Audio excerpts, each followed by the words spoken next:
The inpatient unit for pediatrics and adult care is located on C5 at the Knott Street campus at Ellis Medicine in Schenectady, New York. This is a 14-bed inpatient unit that is mainly for adults who have a short stay and need short-term care. There are also 8 beds for pediatric patients that need care. However, this unit is not commonly used, for there are not a lot of pediatric patients anymore. Many of them go to Albany Med for care.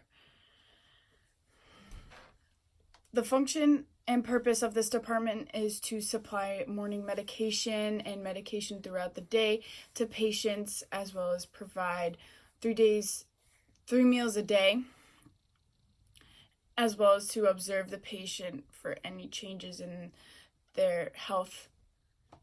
Jobs in the peds and adult field would be a registered nurse and a medical service technician.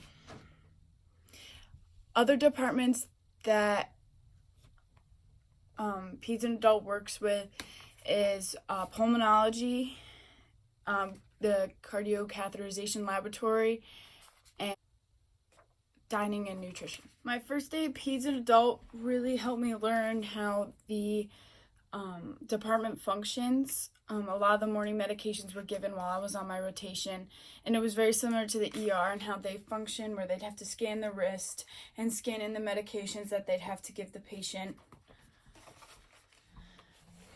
This rotation in peds and adult really helped me connect it to the ER, because a lot of the medications that were given were scanned in, and they also had to scan the patient's wrist before giving the medication, and it was just very similar to the way it worked. And it also helped me really understand how it worked. Even though I was only in peds and adult for 1 day, I understood that the patients needed their morning medication. I understood they needed every patient was offered breakfast.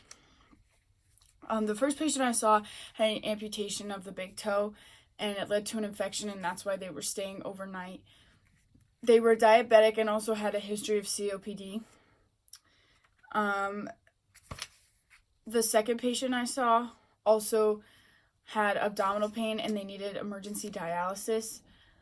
I learned that if a patient comes back from the cardiocatheterization laboratory, that they needed to check vitals every 15 minutes for 3 times. This is my second day in peds and adult. Was actually not in C5, it was in C6 because C5 was shut down for the day. So C6 is a neuroscience wing, and many of the people there have breathing problems and they need to be monitored around the clock. The staff of peds and adult consists of nurses and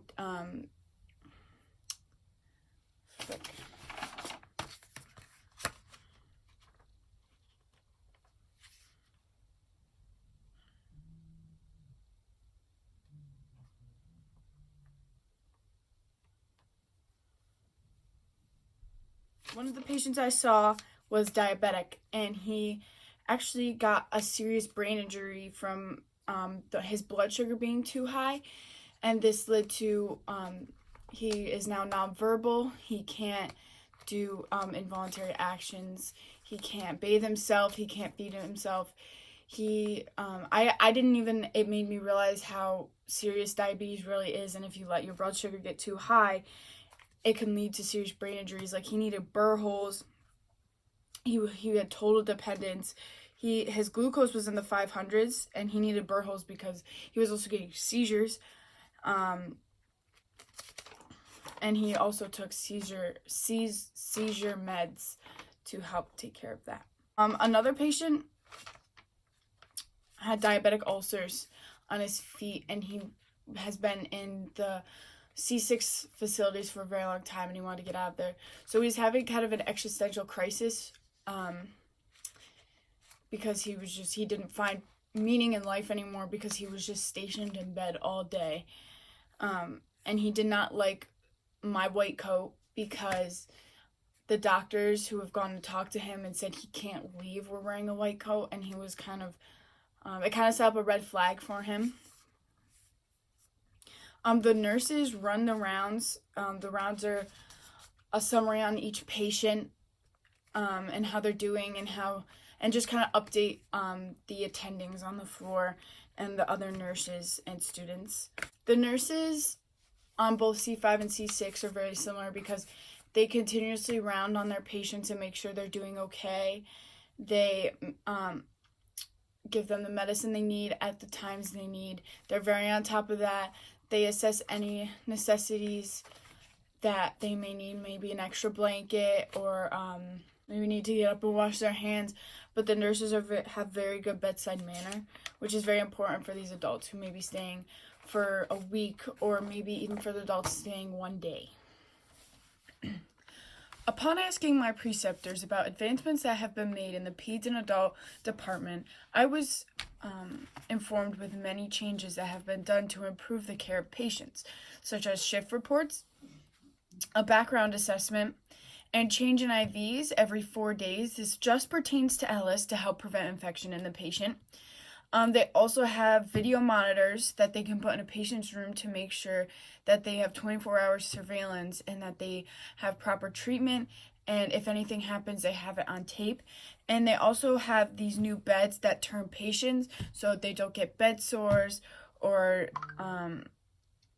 it helps them better assess the patient as well.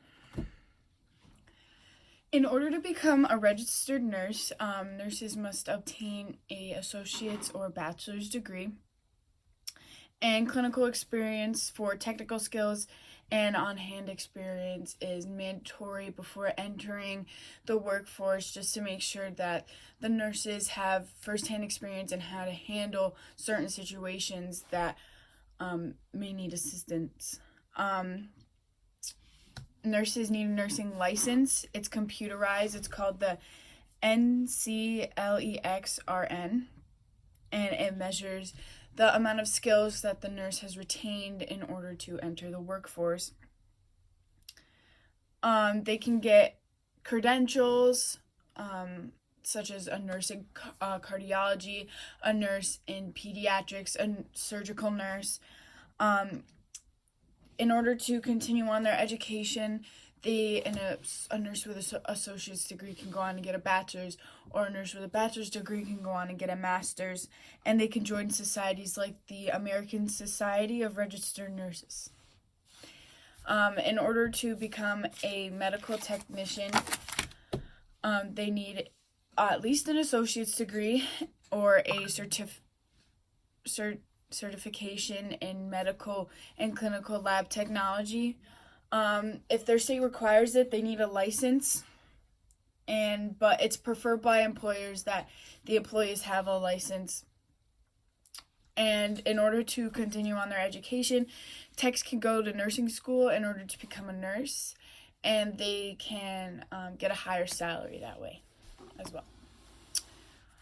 The salary for a registered nurse is $67,490 per year, and the projected job outlook is a 16% increase. And the government jobs that are available for a registered nurse are work in the military and help veterans and be a military nurse in order to you can help veterans, you can help active soldiers in a time of war.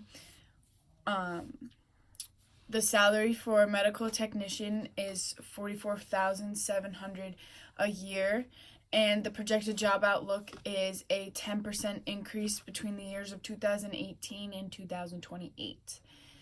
And technicians can also be a military technician in order to help out the nurses to assess soldiers or veterans that have fought in war or are fighting in war. The self-connections I made to Peds and Adult was that it reminded me of my emergency room rotation, because they did a lot of the steps that I saw in that rotation. They'd have to scan in the medication before they gave it to the patient, and they'd also have to scan the wristband of the patient. And also, they also used the same cart as they did in the emergency room. They'd wheel around the computer with the medicine and everything in it. It also had really similar patient interaction, the way the nurses, they each had a similar system.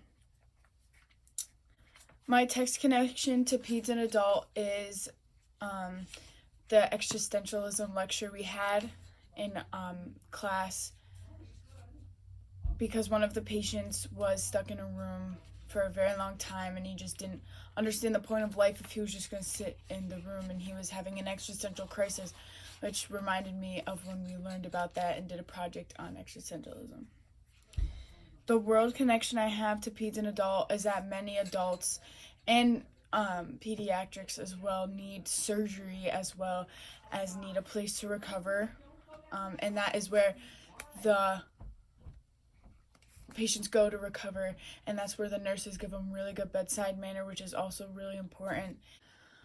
The reading I was given during my Peds and Adult rotation was actually during my rotation, the last few, maybe 30 minutes.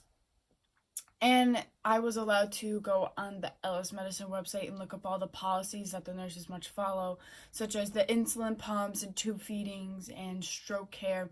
Many of the nurses in the C6 floor, which is the neuroscience center, need to be caught up on the stroke care policies, because many of the people in there are stroke patients and need proper and different assessment and treatment compared to other patients in that ward.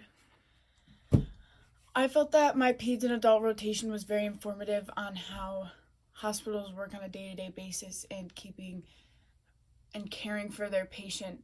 I was able to see what patients go through every day, well, in the morning at least, when they are in the hospital bedridden for about a week or so, maybe less. It was interesting to see how patients are cared for after surgery or after having a procedure done, and it really helped widen my knowledge in the medical field. I would not consider having a career in this department because I don't want to be a nurse. I'd like to be a respiratory therapist. However, when I was on my rotation, I did see a lot of patients who needed help from a respiratory therapist. So hopefully, if I'm lucky enough, in my future, I will be able to work in a type of department like this with the kind of people I met on my rotation.